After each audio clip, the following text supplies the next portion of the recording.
Good morning, everybody. Welcome to NYS CBC Day 4, first session of the day. So we'll just give everyone a few more minutes just to see if we get anyone joining, a couple more people joining, and then we can get right into it.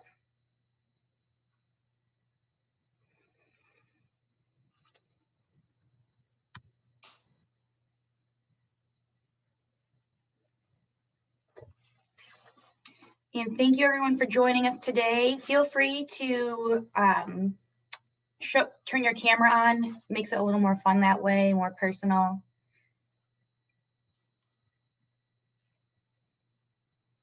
Just a few more minutes here.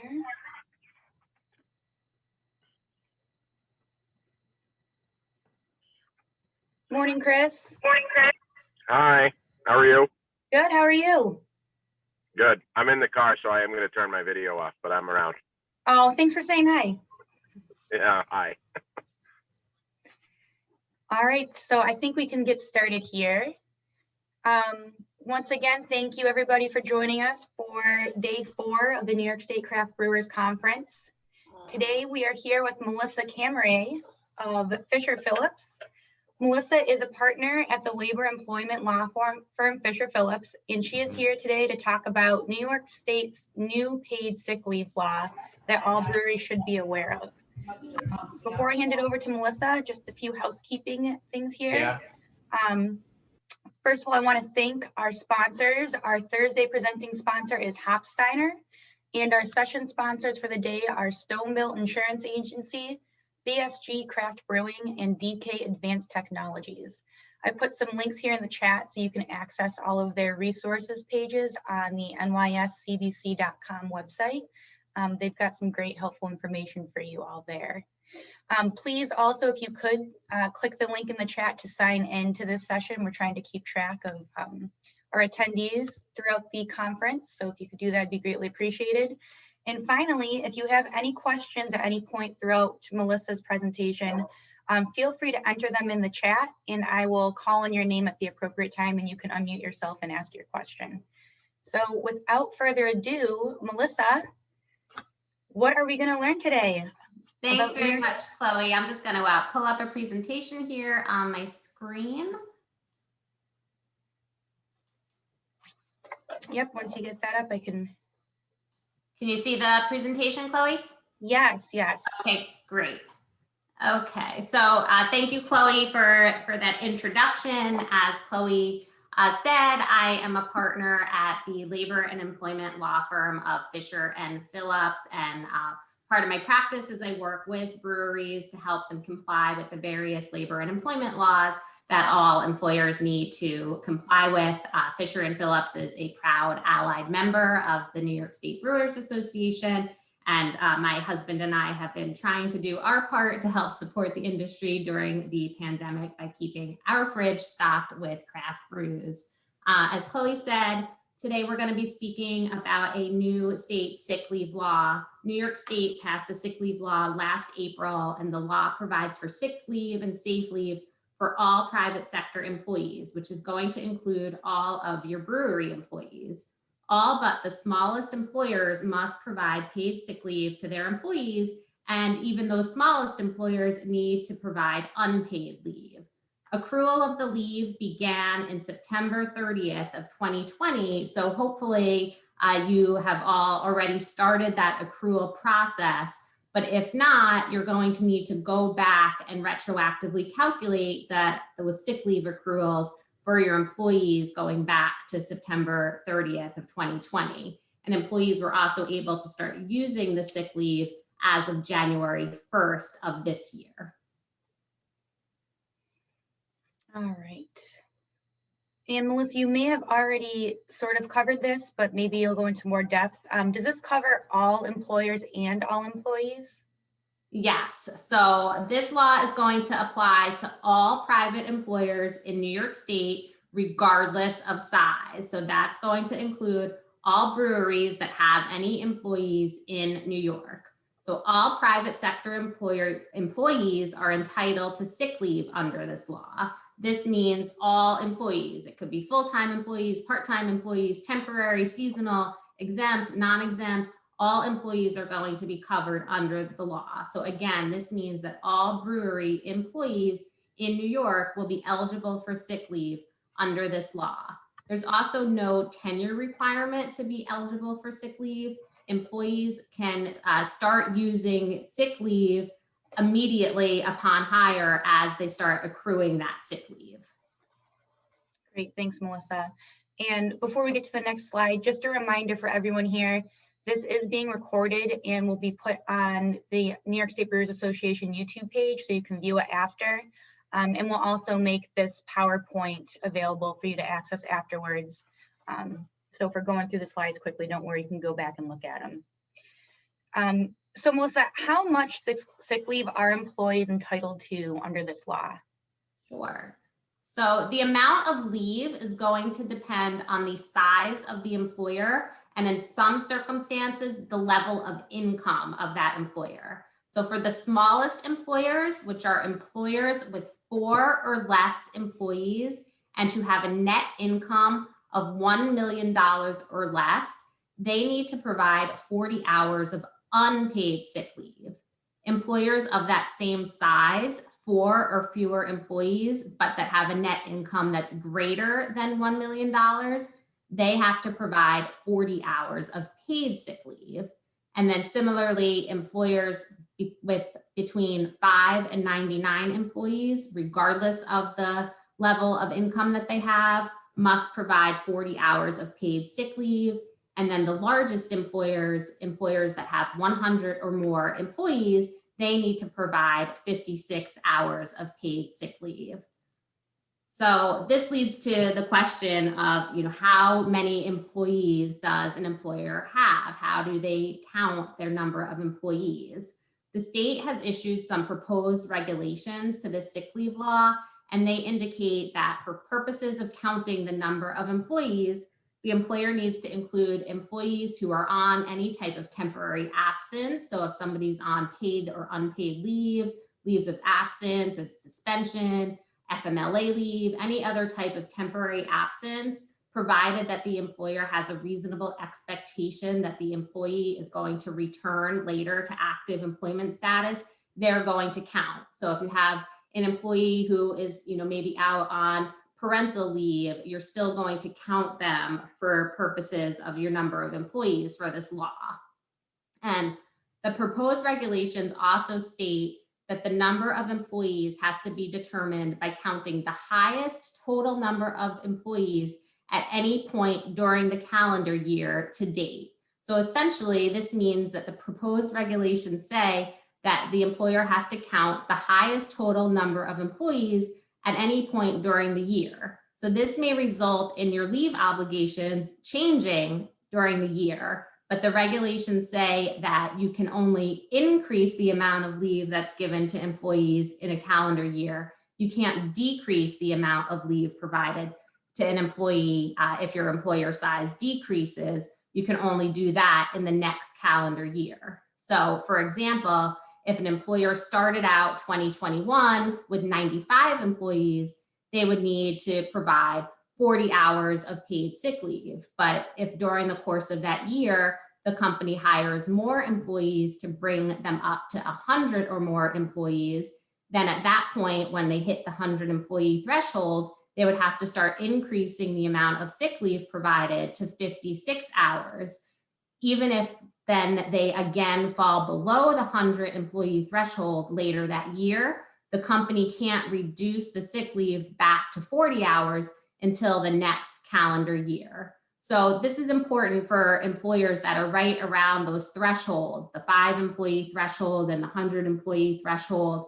You need to be very careful to be attentive to this and make any changes to the sick leave if you move into a new category of coverage. Thanks, Melissa. And we have a question from Erica Anderson. Erica, if you want to go ahead and unmute yourself. Hi there. So if an employee, I know that we started accruing, was it the end of September? Yeah. Last year. So if they needed to use sick time where we actually didn't have it prior to that, if they needed to use it prior to January of this year, is it okay that we used some of that? Or Yeah, I mean, if you're letting them use it earlier, that's fine, because a lot of companies already did have sick leave laws or sick leave policies in place that would have allowed for people to use it. You just were allowed to, if you didn't want them to start using it until January, then you were allowed to wait until January to let them start using it. okay. And then if as far as accruing that time, what I read appeared to say that, up to 40 hours that they can accrue. And I think, is it up to the employer as to whether or not we allow people to carry that forward, or if it's gone by 12/31? Yeah, so the law does require carryover. We're actually going to get to that shortly. So why don't we wait till we go through it, and then if you still have questions over it, just raise your hand or put something in the comments, and we can go over it more. Thank you. Of course. All right, thanks, guys. So, Melissa, how do employees get sick leave, and do they automatically get 40 or 56 hours of leave? So this is exactly what we were just starting to talk about there with that last question. So employees accrue sick leave. So they need to accrue at least 1 hour of sick leave for every 30 hours worked. So this doesn't mean that an employee has to work a full 30 hours before getting any leave, or has to work in 30 increments of 30 hours to get their next hour of leave. It needs to be provided in fractional increments as well. So if you have an employee that works 15 hours 1 week, they would accrue 0.5 hours of sick leave for that week. As an alternative, if you don't want to have to calculate these sick leave accruals based on how many hours your employees work, employers can choose to front load the full amount of sick leave at the beginning of the year. So employers can then just say, hey, it's January 1, you automatically get 40 or 56 hours, depending on the level of obligation, of sick leave to use this year. And that relieves the employer from having to track these accruals during the year. And from an administrative perspective, it can make things a little bit easier for employers to manage. You can also front load leave like that for your part-time employees. And you can also provide them with a prorated amount of sick leave based on the hours that they're anticipated to work. So if you have an employee who only works Saturday and Sunday and may never have accrued the full amount of leave, you can prorate it based on how much you would anticipate they would work, using that 1 hour of sick leave for every 30 hours of work formula.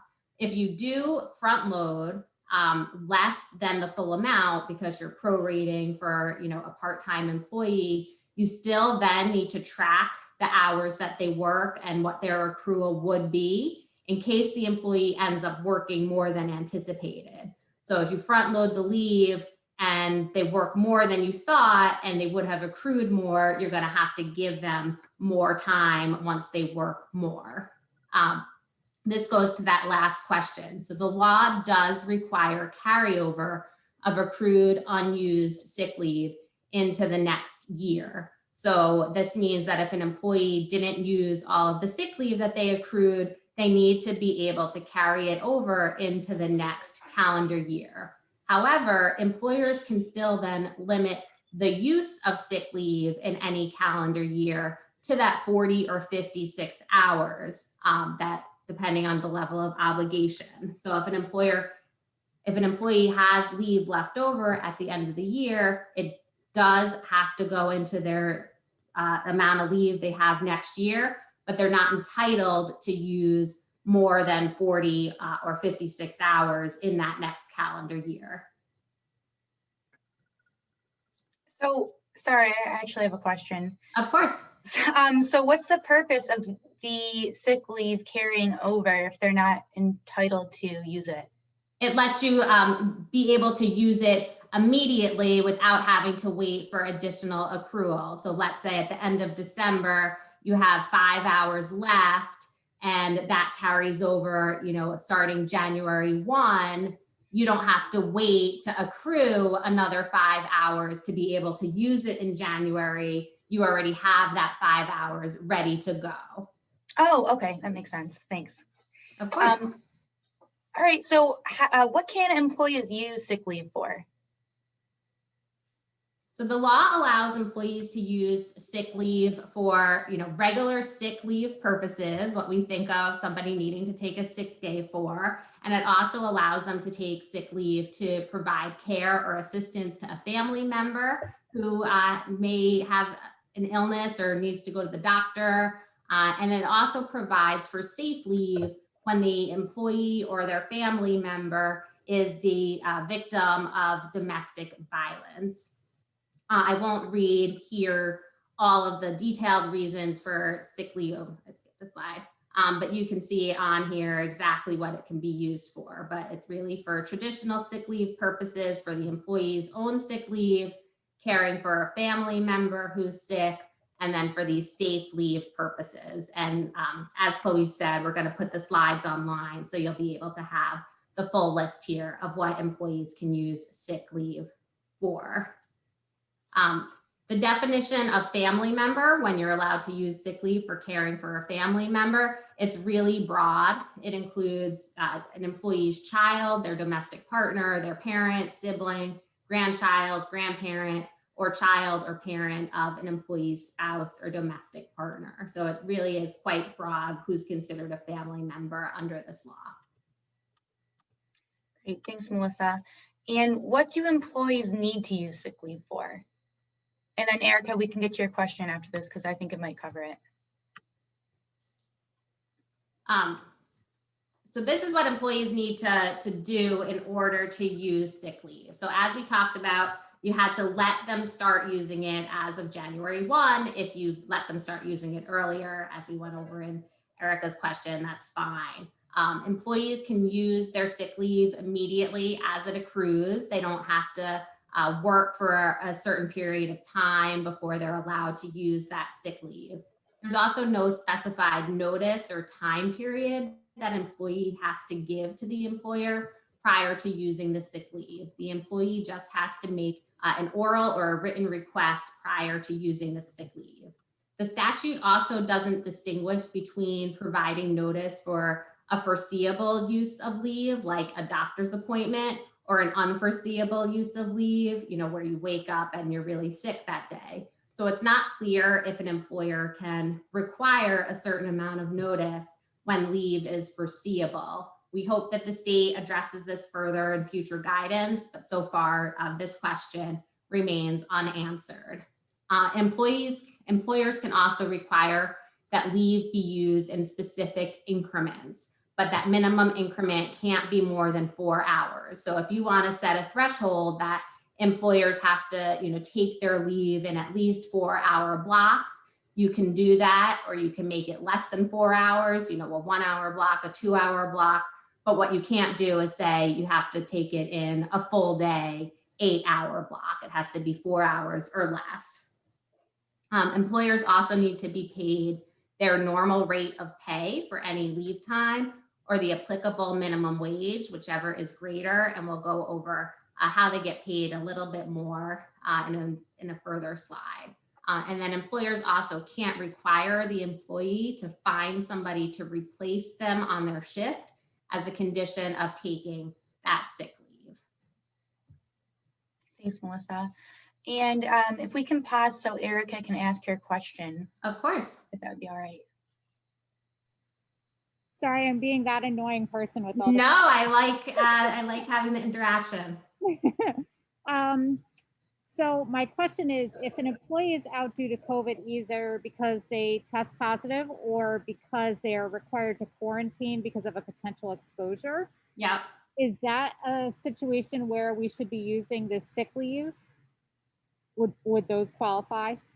So the state passed a separate COVID emergency quarantine sick leave. So if an employee is subject to a quarantine or isolation order because of COVID, which in your scenario, they tested positive or they're otherwise told that they need to quarantine or isolate, they are entitled to to a separate leave. And again, that's going to depend on the size of the employer, how much time that they get. It's either 5 or 14 days of what the employer has to pay. The time is going to be probably 14 days total that they get, but depending on the employer size, the employer themselves may only have to pay 5 days, and then the rest is paid through disability and paid family leave insurance. So that is going to be separate and apart from this leave. That COVID sick leave law specifically says that you can't take away time from somebody's sick leave or paid time off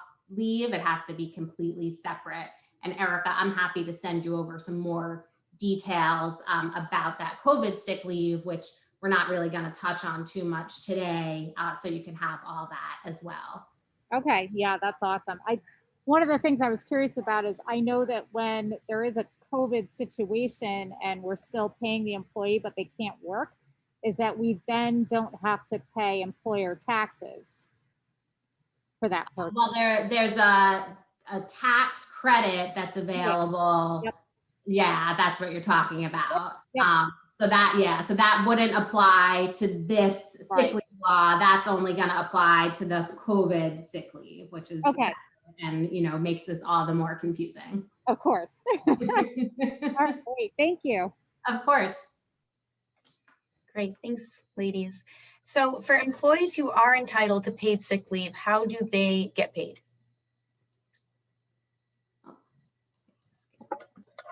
So employees need to be paid their normal rate of pay for any leave or the applicable minimum wage, whichever is greater. No allowances or credits may be claimed for paid sick leave time. So this means for your tipped employees, if you have, a brew pub and you have tipped employees that are servers and you're allowed to take a tip credit for them, you can't use that lower tip credit rate of pay. You have to pay them the minimum wage and not that lower tip credit rate of pay. But conversely, you're not required to pay employees for lost tips. So if an employee is expected to make $100 in tips for the night, you're not required to pay them that. You're just required to pay them the minimum wage or their normal rate of pay. If an employee uses sick leave during hours that would have been overtime if they worked it, the employee does not get paid the overtime rate of pay for that time. They would just get their normal rate of pay for that time.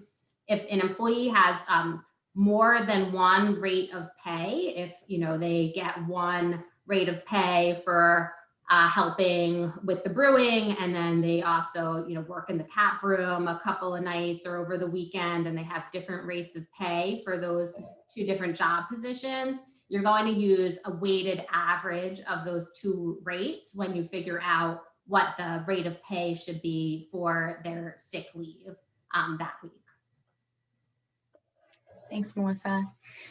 So is there anything else breweries should be aware of regarding requirements for the sick leave law? Yeah, so here's a couple of just other requirements everybody should keep in mind. The sick leave is job protected leave. So this means that the employee needs to be restored to their job when they are done with their sick leave. Additionally, an employer can't retaliate against an employee for taking sick leave or otherwise exercising their rights under this statute. The law also includes a record keeping requirement. Employers need to keep payroll records for 6 years that now need to include the amount of sick leave that employees accrued and used on a weekly basis.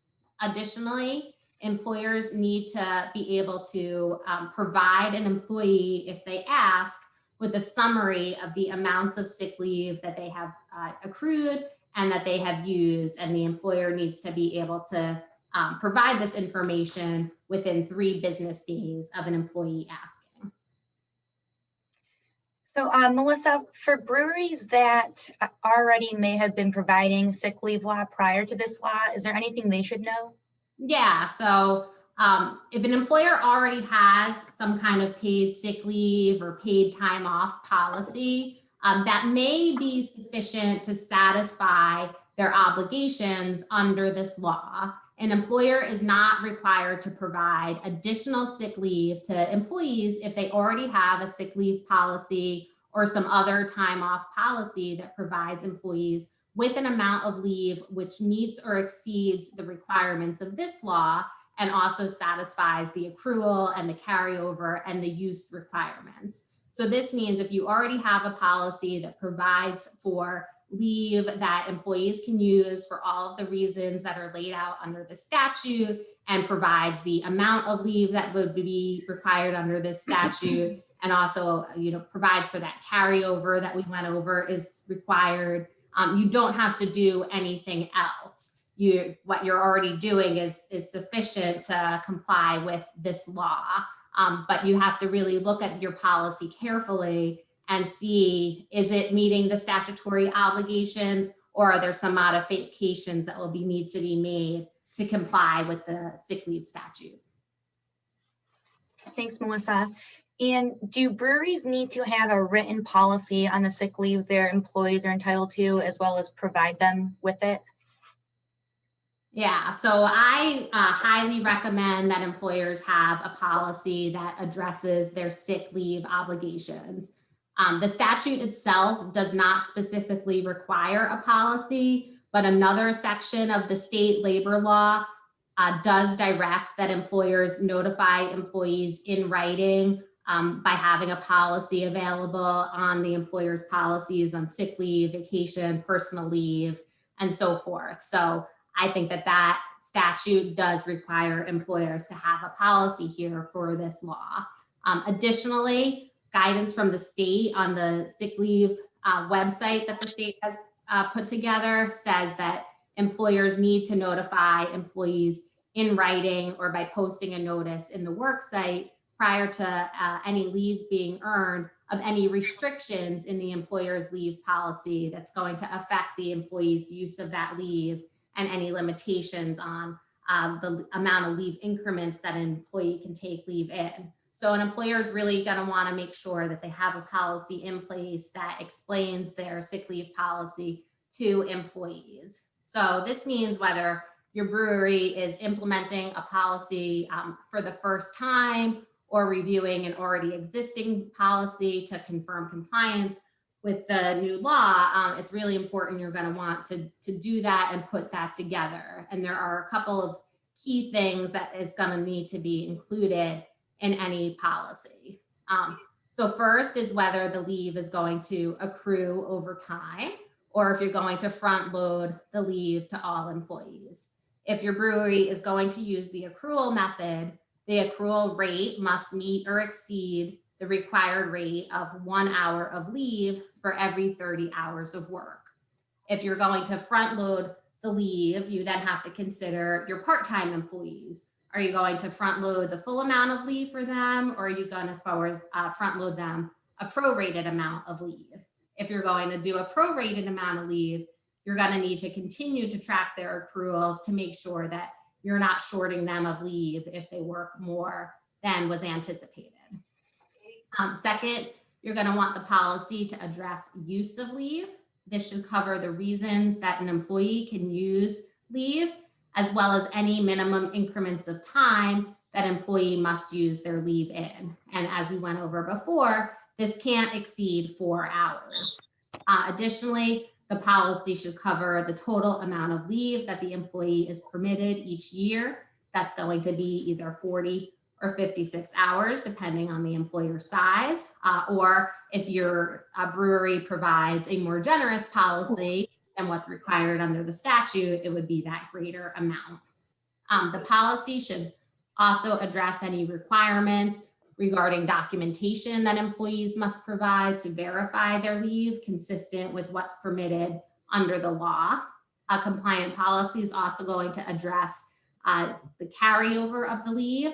As we talked about, the law requires employees to carry over any unused accrued leave to the next calendar year. So you're going to want your policy to address that. You're also going to want to address what happens with sick leave at time of termination of the employee.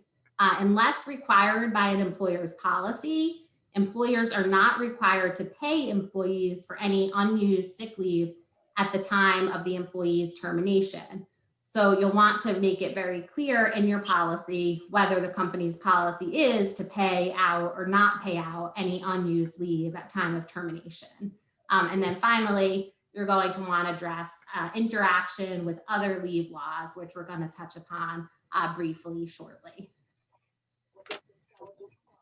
Thanks, Melissa. And what happens if a brewery does not comply with the sick leave law? Failure to provide the sick leave is basically the equivalent of failing to pay an employee their wages. So should your brewery fail to provide employees with this required sick leave, they can be sued for those owed wages, and then they can also be subject to an administrative action or criminal penalties. If there is a civil lawsuit to collect the owed sick leave, the penalties can be steep. They include the full amount of the sick leave that was due, 100% liquidated damages, which basically means the amount of money that the employee wasn't paid in sick leave. They get it once for being owed that money, and then double that amount as liquidated damages.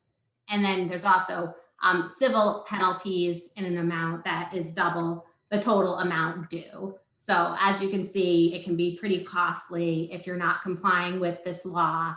So it's much better to get out in front of it and make sure that you're doing it right than face these heavy penalties for non-compliance. And Melissa, what about other laws that might give an employee rights to leave? How do those laws interact with this new sick leave law? Sure. So we went over a little bit with the COVID sick leave already.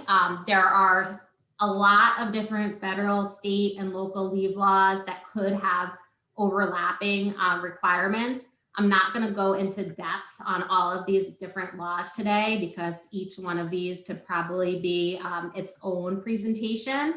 But we did go over the COVID sick leave law, which, as I mentioned, is separate and apart from this paid sick leave law. So if an employee is subject to an order of quarantine or isolation for COVID, that's going to come out of their COVID sick leave bank and not this paid sick leave law. Then another thing that may overlap with this is New York's paid family leave law that got introduced a couple of years ago, which provides for time off for caring for a family member who has a serious health condition, and also provides for bonding leave for new parents.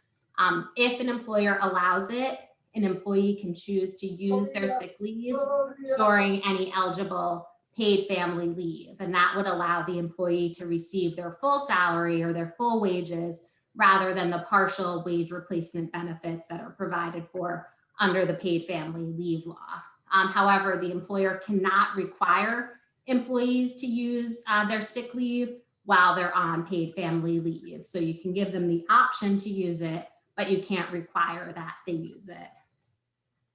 And then we're going to talk a little bit about the New York City sick leave law. If you are not just in New York State, but in New York City, the city has its own paid sick leave law that's been in effect since 2014. And it was also amended to provide safe leave, similar to the safe leave that the state law is providing, and that's been providing the states the safe leave since 2018.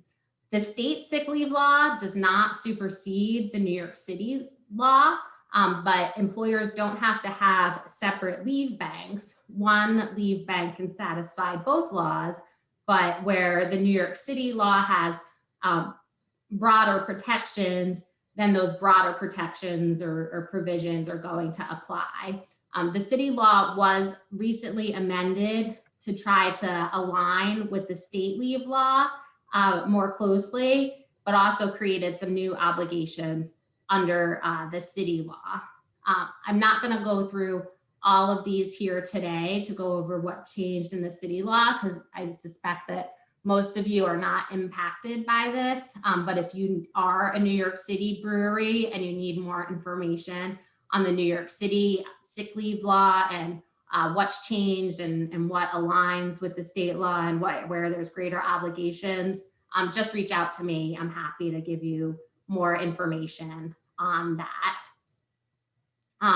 But there are a couple of areas where there are broader obligations under the city law. So if you are a New York City brewer, you definitely need to be aware of those and reach out to me and we can talk about it more.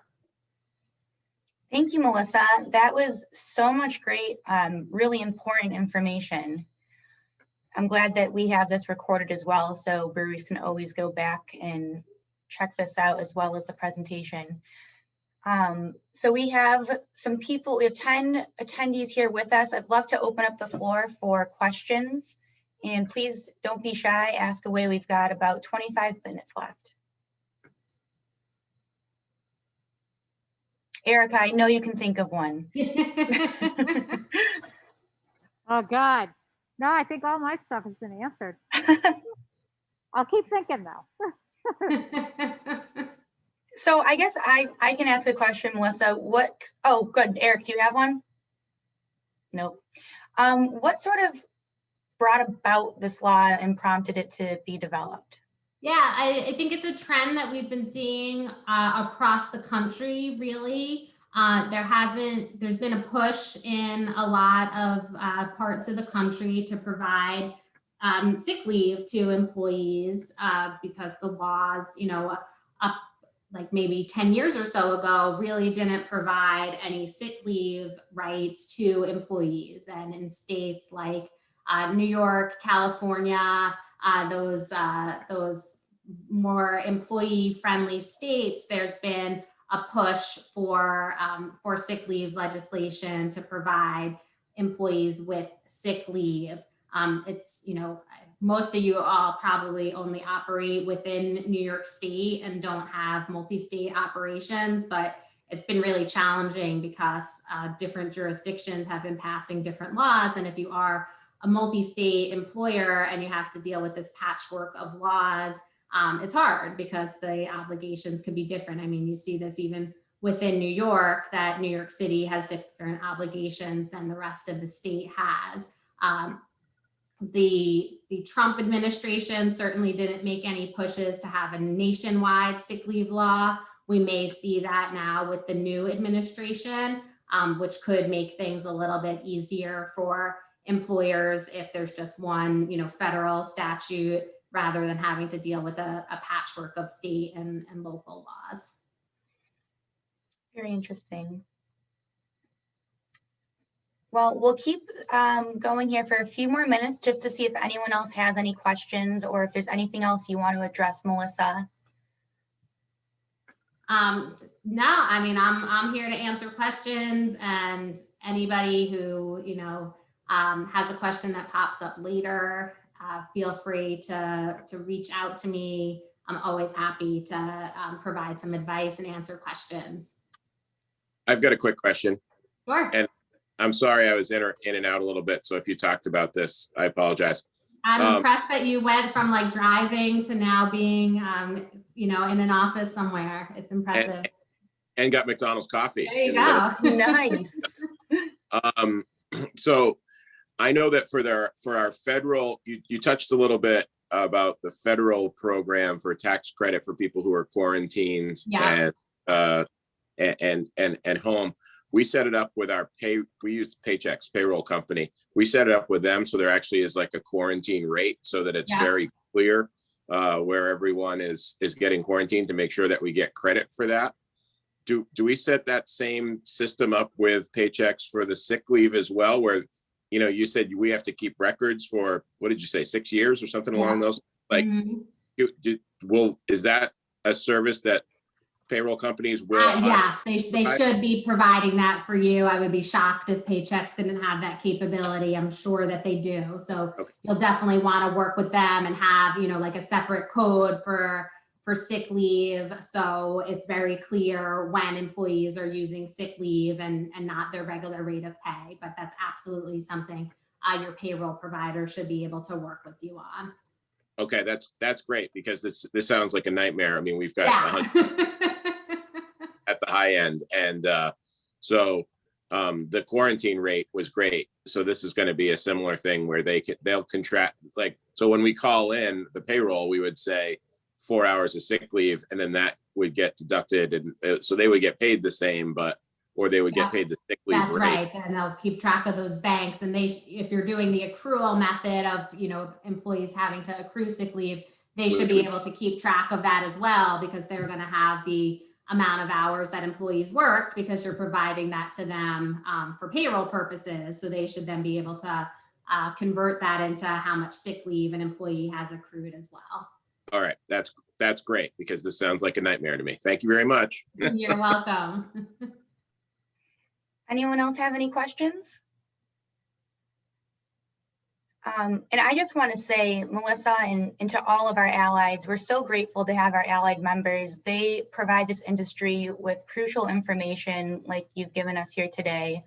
And another reason, I know Paul's right here too, but Paul's weekly updates that go out on Wednesday are super helpful. I know he's outlined information that you provided him with in those, and it's just nice to have this community working together to keep everyone informed and moving in the right direction and avoiding penalties and things like that. So, of course, it's our pleasure. And I know that employment law compliance or any legal compliance is not always top of mind for breweries and business owners generally, and isn't the most exciting subject matter at times. But, I want to make sure that you all succeed, and part of success is being compliant, because when you're not and you're faced with lawsuits and big penalties, that can put a big damper into your business. So I want to see you all succeed and do whatever I can to help you on that path of success.